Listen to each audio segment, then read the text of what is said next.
Pag-usapan po natin ngayon itong mga bayarang DDS vlogger mo.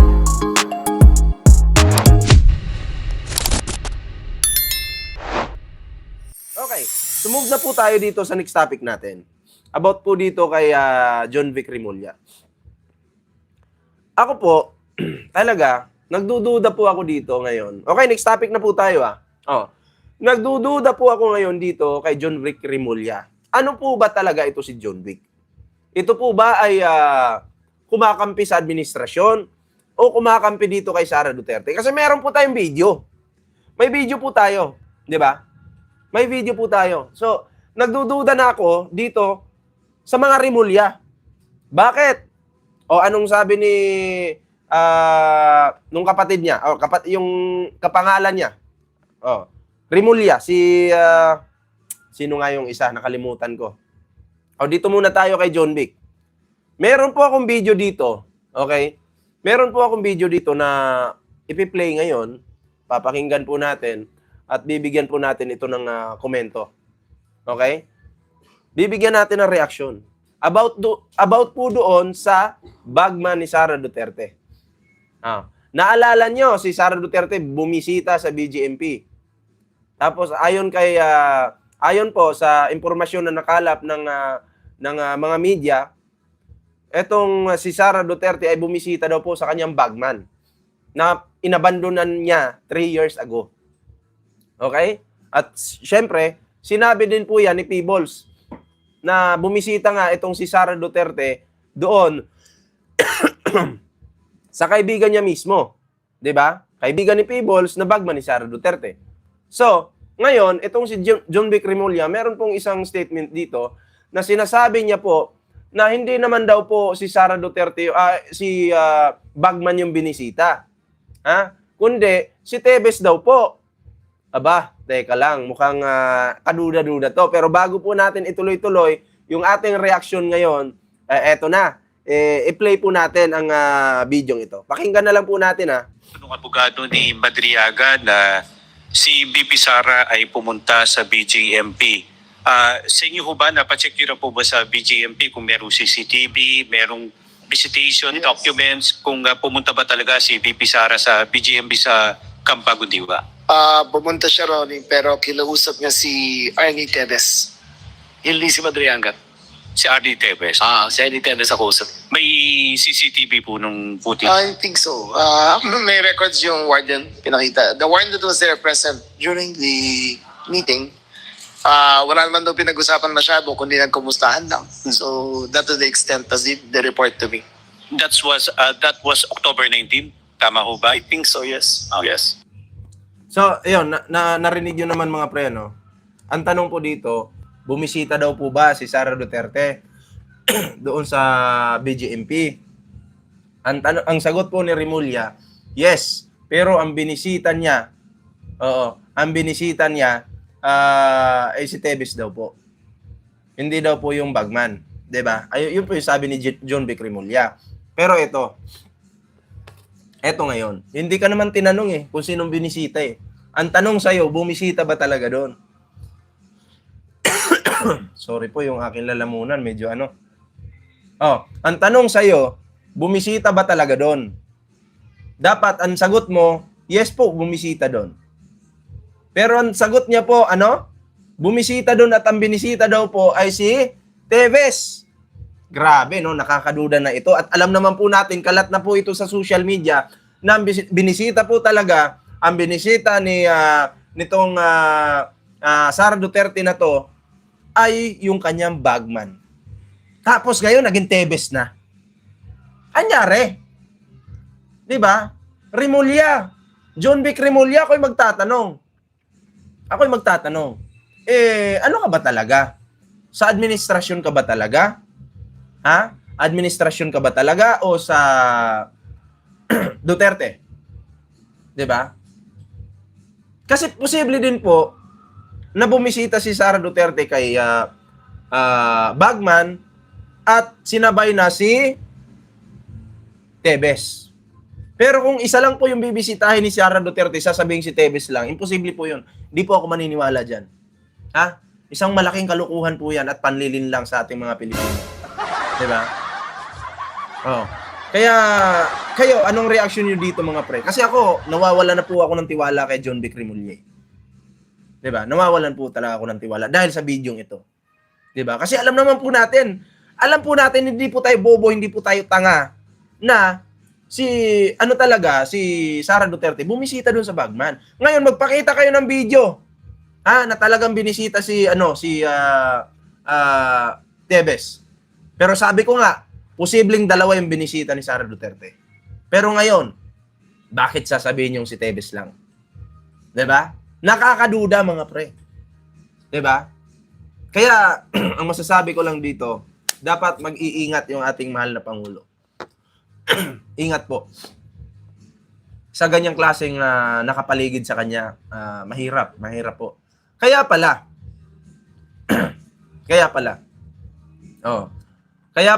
etong si Remulla medyo mainit kay General Torre. 'Di ba? Natanggal siya sa PNP chief, 'di ba? Natanggal po siya si General Torre. Dahil po kay Remulla. Okay? Dahil kay Remulla. Oh. 'Di ba? Sa totoo lang, kawawa nga si General Torre doon Dapat nga 'di ba? Siya sa totoo lang, ang tapat po talaga kay PBBM si Nicolas Torre po talaga. Pero pinag-initan ni Remulla. 'Di ba? Pinag-initan. Dahil lang yata 'yon sa isang hindi pumirma si General Torre. Tapos gano'n na, tanggal na agad. Pero grabe yung serbisyo niya. Lalo na sa panahon na paghuli kay Kibuloy. 'Di ba? So, mahirap pong pagkatiwalaan itong ganitong klaseng tao. At lalo na ngayon, nalalaman natin na itong si John Vic Remulla, tatakbo daw pagka-presidente sa 2028. Mahirap pong suportahan yung ganyang klaseng tao. Kasi once na pag yan ay nanalo, naamoy ko na DDS May amoy na DDS Oh. 'Di ba? Naamoy ko May parang amoy DDS itong si John Vic Remulla Kayo, ano sa tingin niyo mga pre? Yun yung nakikita ko Yun yung nararamdaman ko 'Di ba? Wala para bang parang ewan ko ba kung naiinggit itong si Remulla kay General Torre. Ewan ko lang. 'Di ba? Kasi grabe na yung grabe na yung ni General Torre, yung effort niya. Para gampanan lang yung kanyang trabaho. 'Di ba?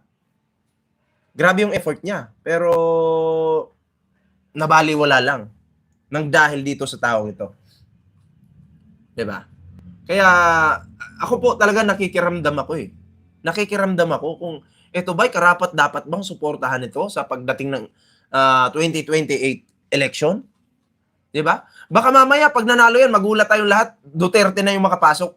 Mga Chinese bumalik na naman sa Pilipinas. Kasi halatang-halata sa video na to yung pinakita ko sa inyo 'Di ba? Oo, parang pinagtatanggol niya si Sara Duterte dito. Di naman malaki ang tinulong ni Remulla kay PBBM. Well, tama. May punto ka naman sa sinasabi mo, 'di ba? 'Di ba? So makiramdam po tayo ngayon, no? Tatay niyan Marcos die hard. Pero si Remulla ewan ko lang. Kaya makiramdam po tayo mga pre. 'Di ba? Kilatisin natin ang mga tao ngayon. Salain na po natin habang maaga pa.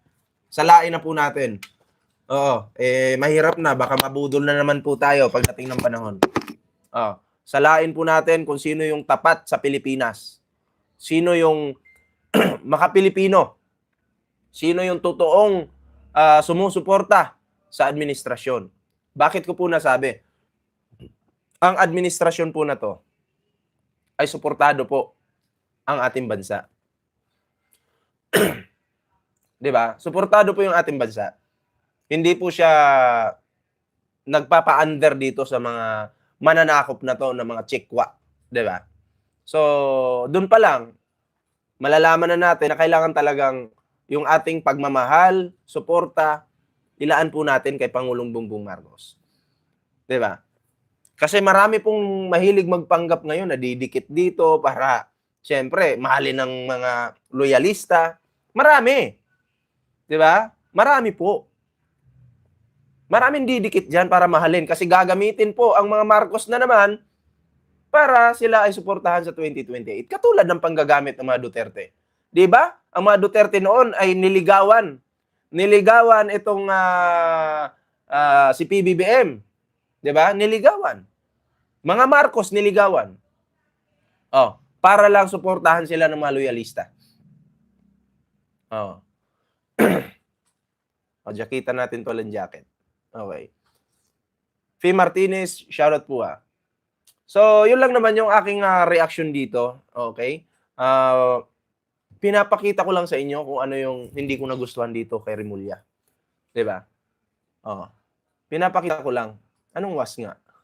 Pinapakita ko lang sa inyo na parang ayaw ko na talaga dito sa taong ito.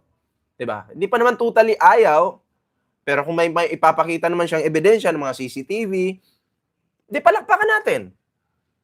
Pero imposible na wala ring CCTV sa pagpunta niya doon sa Bagman. Ay Morena, shoutout po at Merry Christmas po imposible po. Kasi sabi ko nga, pwede pong dalawa yung binisita niya. Di ba? Hindi naman po pwedeng iisa lang.